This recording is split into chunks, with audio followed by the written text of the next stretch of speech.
Northern California, 1968.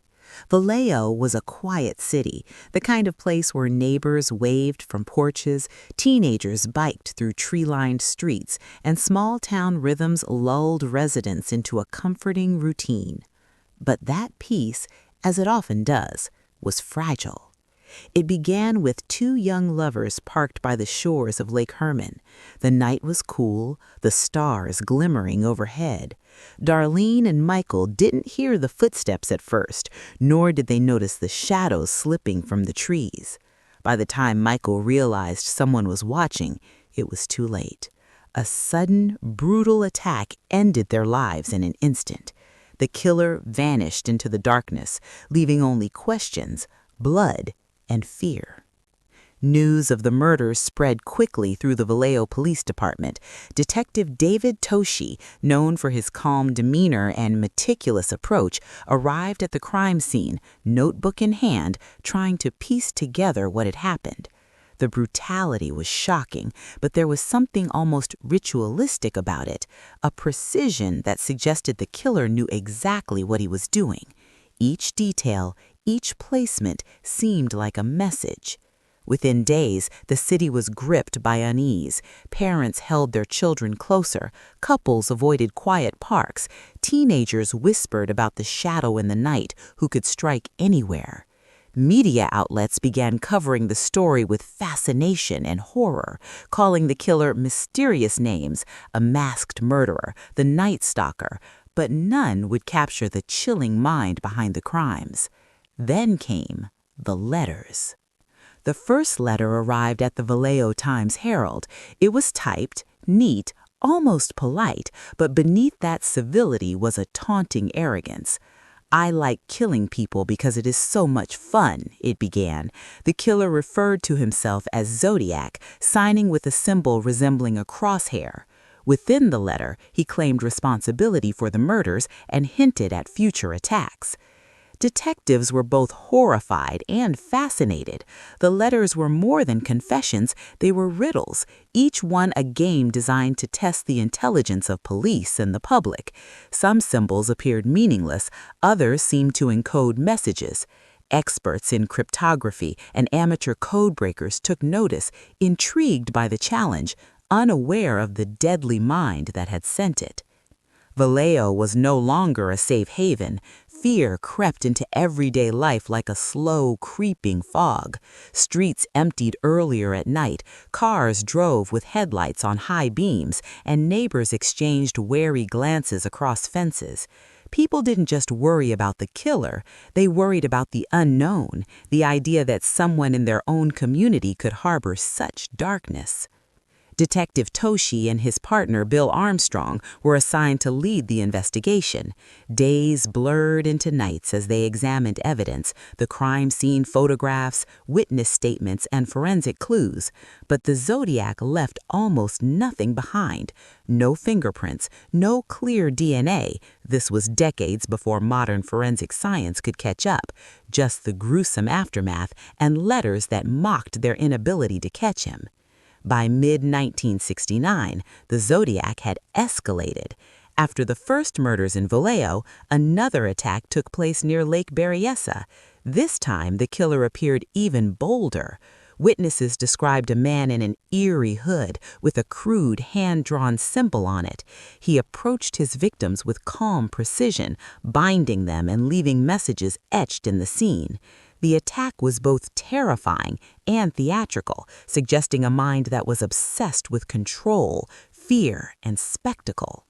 The public began to realize that the Zodiac wasn't just a local criminal, he was a cultural phenomenon in the making. Fear merged with fascination. Letters appeared in newspapers across the state, some mailed directly to journalists, others to police departments. Each was a challenge: solve the cipher or more victims will follow. The codes were complex, a mix of symbols, letters, and numbers that defied immediate understanding. Some could be partially deciphered, revealing chilling phrases that hinted at more murders and taunts aimed squarely at law enforcement. Within police stations, tension was palpable. Detectives whispered theories in dimly lit rooms. "He knows we're watching," Toshi murmured, reviewing a letter again. "Every detail is calculated. He wants us to feel powerless." Armstrong nodded silently, the gravity of their situation sinking in. Unlike other criminals, the Zodiac didn't just commit crimes, he orchestrated terror, using the public and the police as instruments in his sadistic game.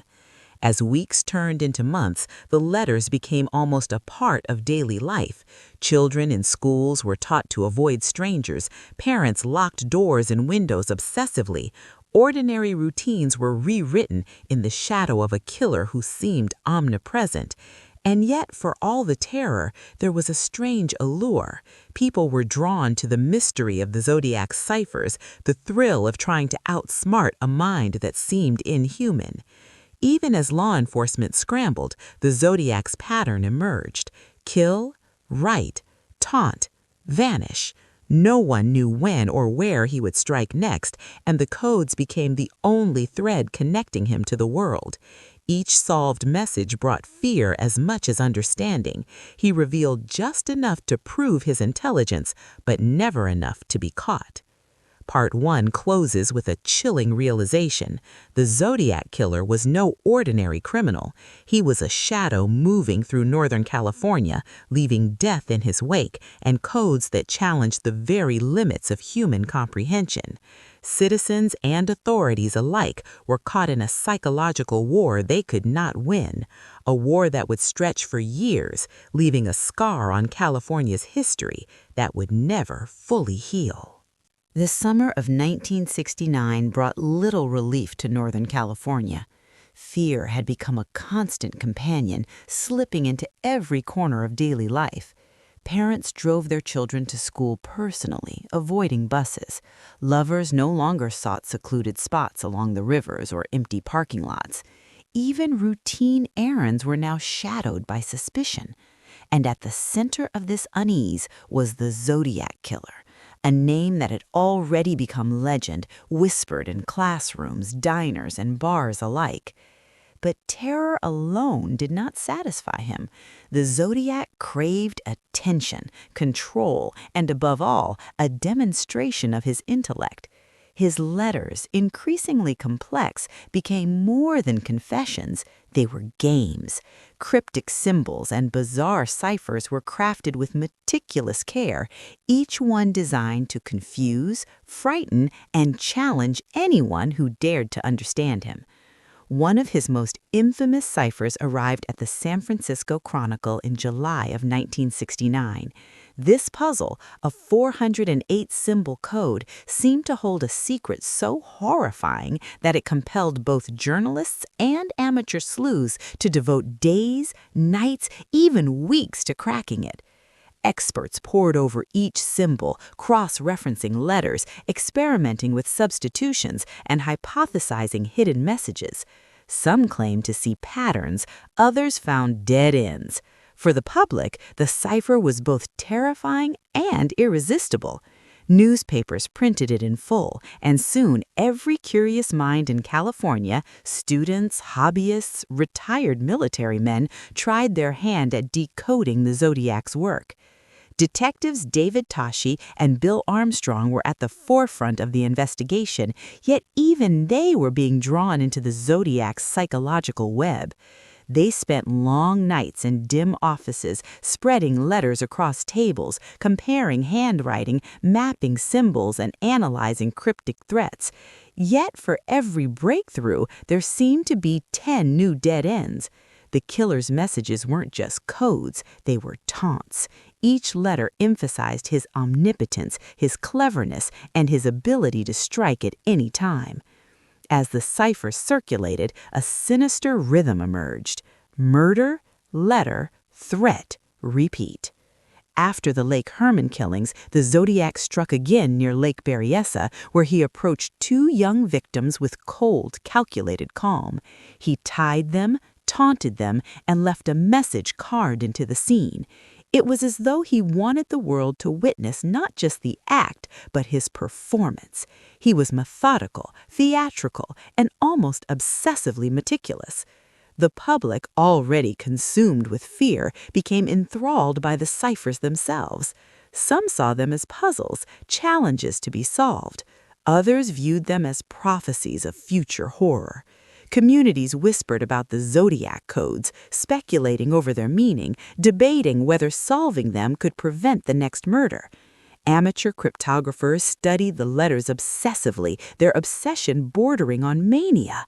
Families witnessed parents, sons, and daughters becoming consumed by these symbols, spending long hours in basements and offices, rewriting and reanalyzing them, haunted by the idea that understanding the codes might be the only way to survive.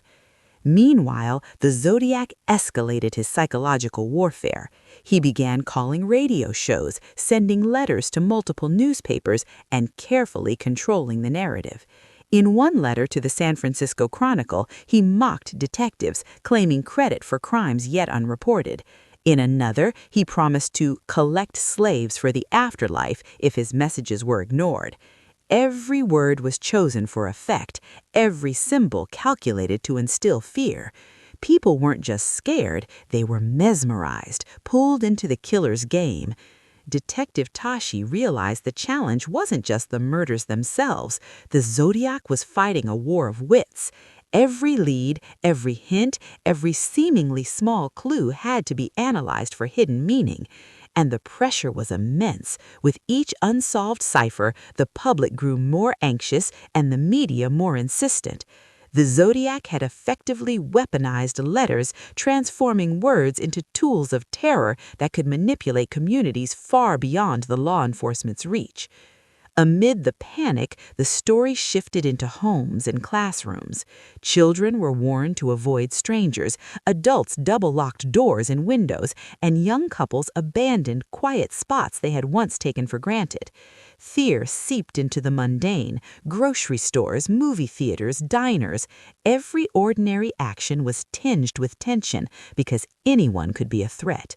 The Zodiac's letters mailed to local newspapers and police stations made the unknown a living, breathing entity. Yet in this climate of dread, fascination persisted.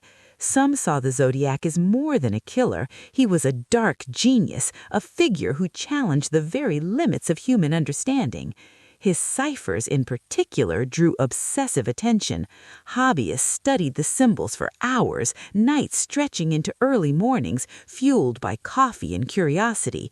Each symbol seemed to promise a glimpse into the killer's mind, yet every answer revealed only fragments, teasing with the horror of what might come next. By the autumn of 1969, the Zodiac had cemented his influence over both law enforcement and the public. Investigators were exhausted, overwhelmed by the dual challenges of preventing murder and decoding the killer's messages. Media outlets balanced reporting with sensationalism, often unintentionally amplifying the Zodiac's persona. The public's fear was matched only by its fascination, creating an atmosphere where dread and curiosity existed side by side. One of the most chilling aspects was the unpredictability. Attacks did not follow a clear pattern, making it impossible to anticipate when or where the Zodiac would strike next.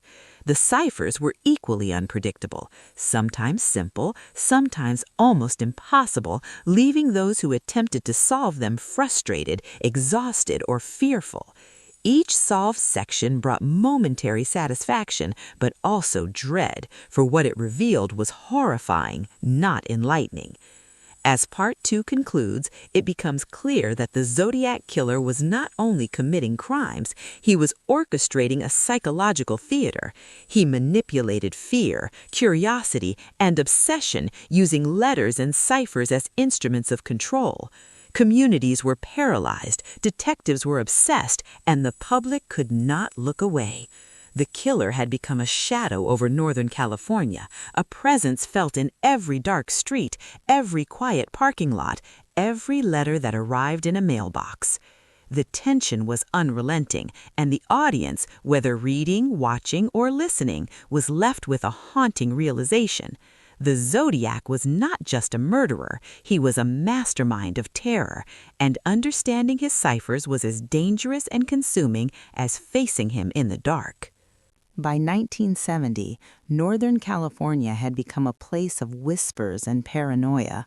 Vallejo, Benicia, and San Francisco were haunted not just by memory, but by anticipation. Everyone knew the Zodiac killer could strike at any moment. Yet, even amid fear, fascination with his ciphers and messages had reached a fever pitch. Detectives David Toschi and Bill Armstrong were no longer just investigating murders, they were racing to decode a mind that seemed always one step ahead. Nights stretched into early mornings, stacks of letters, photos, and witness reports cluttered their desks. Cryptic symbols filled blackboards. Each clue was analyzed repeatedly, yet patterns emerged only to dissolve the next day, leaving them grasping at threads that never led to the killer. The Zodiac's brilliance lay not just in murder, but in psychological manipulation. He had created a theater of terror, a game in which the audience, police, media, and citizens alike, was a participant. Every letter published in newspapers, every partial solution to his ciphers fed his ego and ensured the public remained in a state of suspense. He controlled fear with precision. The more people tried to understand him, the more power he held over them. In July 1970, a breakthrough shook both investigators and the public. A section of one cipher, the infamous 408 symbol code, was finally decoded. The message was horrifying in its banality. The Zodiac claimed responsibility for multiple murders, describing them in chillingly casual terms. More terrifying, he mocked authorities directly, challenging them to catch him while hinting at future killings. The message revealed the mind of a man who felt omnipotent, as if his control over fear was more satisfying than the acts themselves. For detectives, the revelation was a double-edged sword.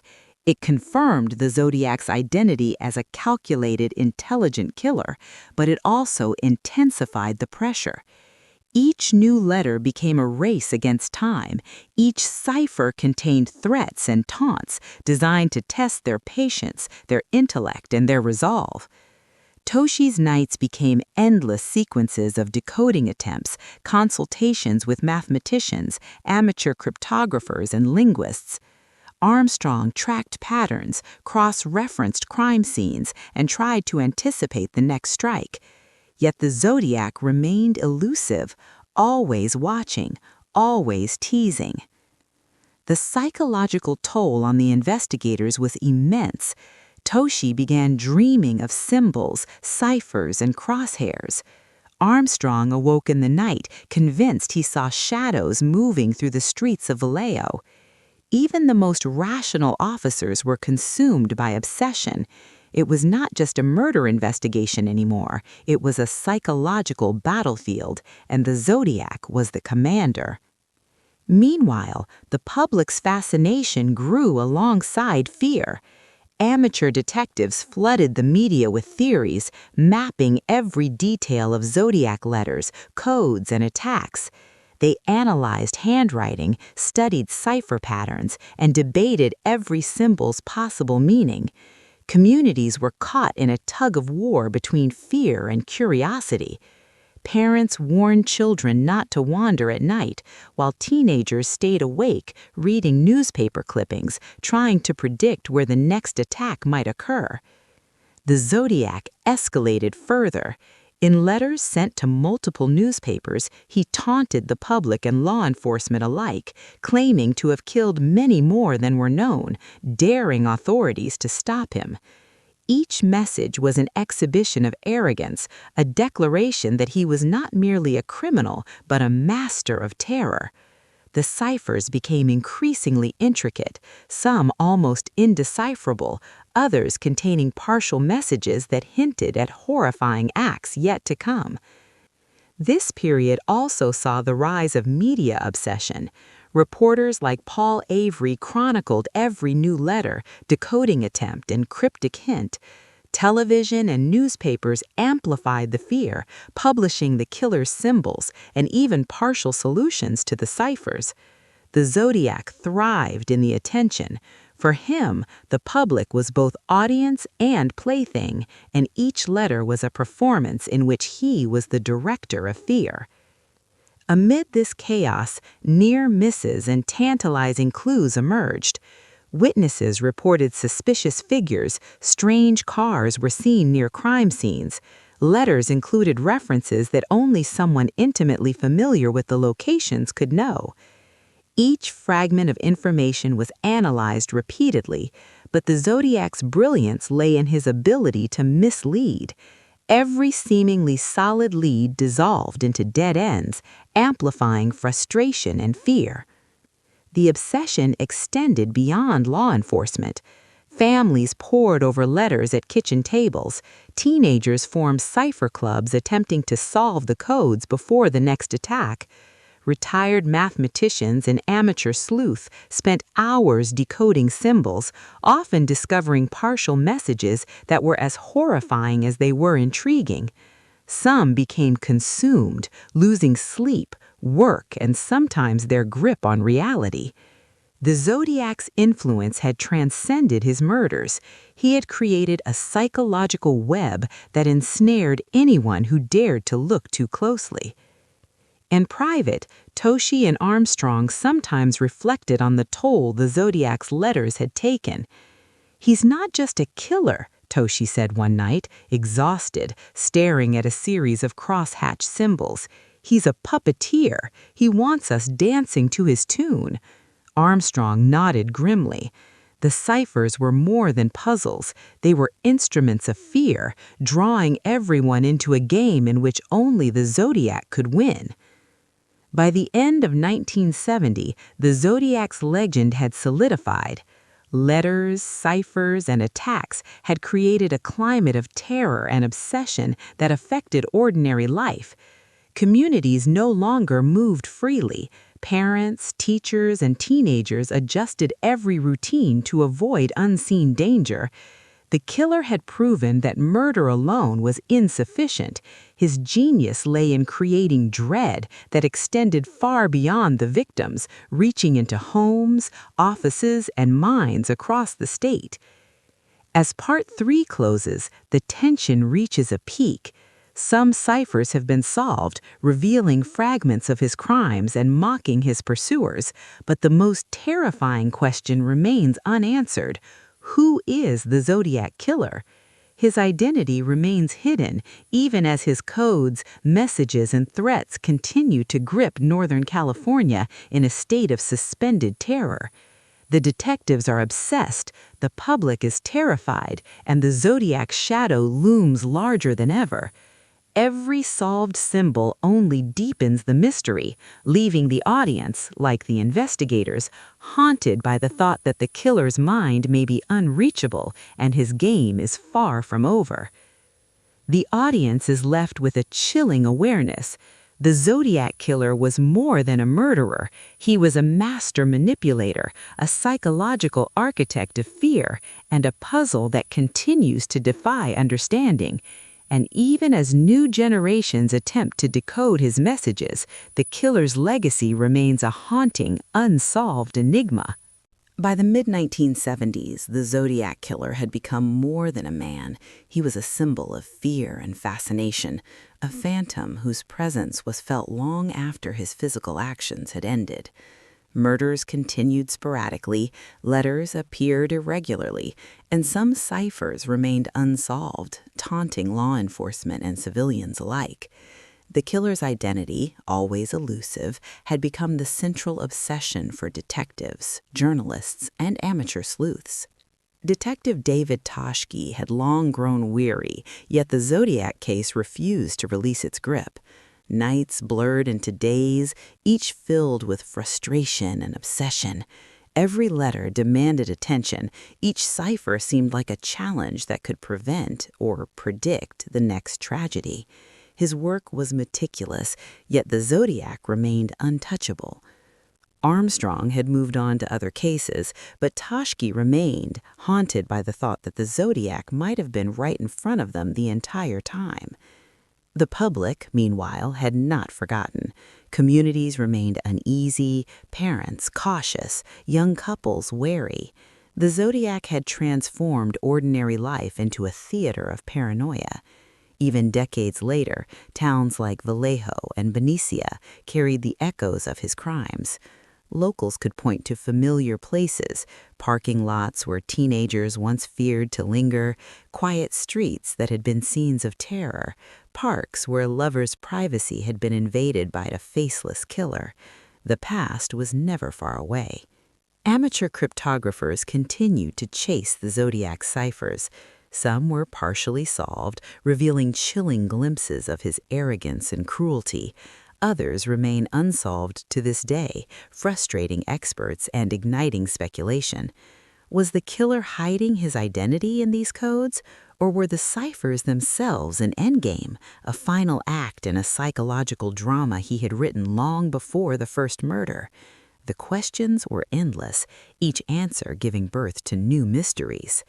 In the media, the Zodiac story evolved into legend. Reporters like Paul Avery chronicled the case with a mixture of fascination and dread. Books were written, documentaries produced, and discussions on talk shows speculated endlessly about his identity, motives, and the meanings behind his ciphers. The killer had achieved what he always sought: immortality through fear, notoriety, and mystery.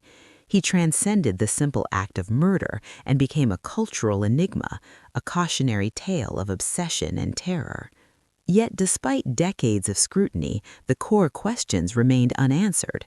Who was the Zodiac killer? Why did he choose his victims? How many lives had he truly touched, directly and indirectly? These uncertainties haunted detectives, cryptographers, and citizens alike. The ciphers, letters, and unsolved messages were more than relics of a criminal investigation. They were reminders of a mind that had deliberately placed itself beyond reach. In law enforcement circles, the case became a symbol of frustration and ingenuity. New techniques in forensics, including DNA analysis and advanced profiling, were applied decades later in hopes of uncovering clues. Yet every lead seemed to dissolve like mist. The Zodiac had left just enough evidence to intrigue, but not enough to capture, a feat that haunted investigators who had dedicated their lives to justice. The unresolved case lingered like a ghost, a reminder that not all evils are defeated by time. For the public, fascination intertwined with horror. True crime enthusiasts and amateur detectives pored over every letter, every symbol, every detail of unsolved ciphers. Some became obsessed, attempting to decode messages thought long lost to history. The Zodiac killer's shadow stretched far beyond the immediate victims, creating a psychological footprint that extended into the present. Fear, curiosity, and obsession became inseparable, demonstrating the power of a single individual to manipulate entire communities through terror and intellect. The killer's legacy was as much psychological as it was physical. The terror he had unleashed transformed the way people viewed safety, privacy, and anonymity. Parents became vigilant, communities implemented stricter measures, and the media learned that attention could fuel a criminal's ego. The Zodiac ciphers, some solved, some unsolved, remained symbols of his brilliance and cruelty, puzzles that continue to draw in those daring enough to confront them. Even as decades passed, new generations of investigators and enthusiasts pumped the chase. With each new theory, each partial solution, the story of the Zodiac killer gained renewed life. His anonymity allowed speculation to flourish. Could he have been someone known to law enforcement, a resident who walked past ordinary citizens without notice, or a figure long gone whose influence persisted only in letters and memory? The uncertainty intensified the legend. In reflecting on the case, it became evident that the Zodiac killer had achieved more than notoriety. He had created a lasting psychological experiment, demonstrating how fear, intellect, and control could intertwine to dominate the lives of thousands.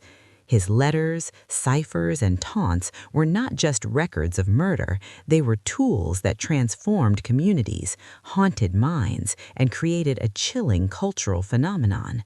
The story concludes not with resolution, but with enduring mystery. The Zodiac killer's identity may never be known, yet his influence remains. The unsolved ciphers, the chilling messages, the psychological terror, they persist as a reminder of a time when Northern California lived in fear and of a man who turned murder into a haunting, unsolvable puzzle. The audience is left with a final thought. The Zodiac killer may be gone, but his presence lingers in symbols, letters, and the collective imagination. Fear, curiosity, and obsession are immortal, and the unanswered questions continue to draw people into the dark, clever mind of one of history's most enigmatic criminals. In the end, the Zodiac killer is not only a case study in crime, he is a testament to the terrifying power of the human psyche and the chilling reality that some mysteries may never be solved.